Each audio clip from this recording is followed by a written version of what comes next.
அனைவருக்கும் வணக்கம். சற்று முன்பு தமிழக அரசு இன்று வெளியிட்டுள்ள 6 முக்கியமான அறிவிப்புகள் என்னென்ன என்பதை பற்றி தான் நம்ம இந்த வீடியோவில் டீட்டெயிலாக பார்க்க போகிறோம். ஸோ முடிந்த அளவுக்கு இந்த வீடியோவை ஸ்கிப் பண்ணாமல் முழுமையாக பாருங்கள். இந்த வீடியோக்குள்ளே போகிறதுக்கு முன்னாடி இந்த வீடியோக்கு ஒரு லைக் பட்டனை ப்ரெஸ் பண்ணிடுங்க.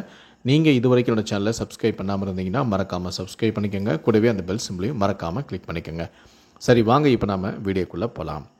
முதல் அறிவிப்பு: கூட்டுறவு பொங்கல் என்ற பெயரில் கூட்டுறவு நிறுவனங்கள் மூலம் பொங்கல் தொகுப்பு விற்பனை செய்யப்படும் என தமிழ்நாடு அரசு அறிவித்துள்ளது. பொங்கல் தொகுப்பானது 199க்கும், சிறப்பு பொங்கல் தொகுப்பானது 499க்கும், பெரும் பொங்கல் தொகுப்பானது 999க்கும் வழங்க உத்தரவிடப்பட்டும் உள்ளது. நுகர்வோர் கூட்டுறவு விற்பனை பண்டகசாலை, பிரதம கூட்டுறவு பண்டகசாலை, கூட்டுறவு விற்பனை சங்கம் மூலம் விற்பனை செய்யப்படுகிறது. சுயசேவை பிரிவுகள், சில்லறை விற்பனை நிலையங்கள் போன்ற அனைத்து விற்பனை நிலையங்களிலும் விற்பனை செய்ய திட்டமிடப்பட்டுள்ளது.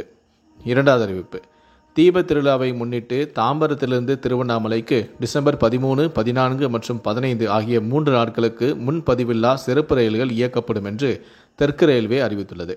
காலை 10:45 மணிக்கு தாம்பரத்தில் புறப்படும் சிறப்பு ரயிலானது செங்கல்பட்டு, திண்டிவனம், விழுப்புரம், திருக்கோவிலூர் வழியாக மதியம் 2:45 மணிக்கு திருவண்ணாமலை சென்றடையும் எனவும், மறுமார்க்கமாக இரவு 10:25 மணிக்கு திருவண்ணாமலையில் புறப்படும் சிறப்பு ரயிலானது நள்ளிரவு 12:15 மணியளவில் தாம்பரம் வந்தடையும் எனவும் அறிவிக்கப்பட்டுள்ளது.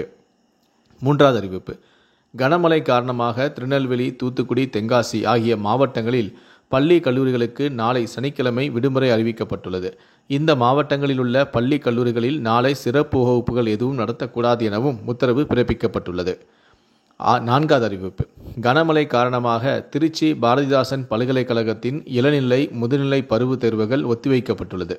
ஒத்திவைக்கப்பட்ட பருவத் தேர்வுகளுக்கான மறு தேதி பின்னர் அறிவிக்கப்படும் எனவும் பல்கலைக்கழக தேர்வு நெறியாளர் அறிவித்துள்ளார். ஐந்தாவது அறிவிப்பு: மாற்றுத்திறனாளி மாணாக்கர்களின் நலனுக்காக சென்னை மைய பலவகை தொழில்நுட்ப கல்லூரியில் புதிய திறன் பயிற்சி மையம் அமைக்க 50 லட்சம் ரூபாய் நிதி ஒதுக்கீடு செய்து அரசாணையை வெளியிடப்பட்டுள்ளது என்று உயர்கல்வித்துறை அமைச்சரான கோவிச்செழியன் தகவல் தெரிவித்துள்ளார்.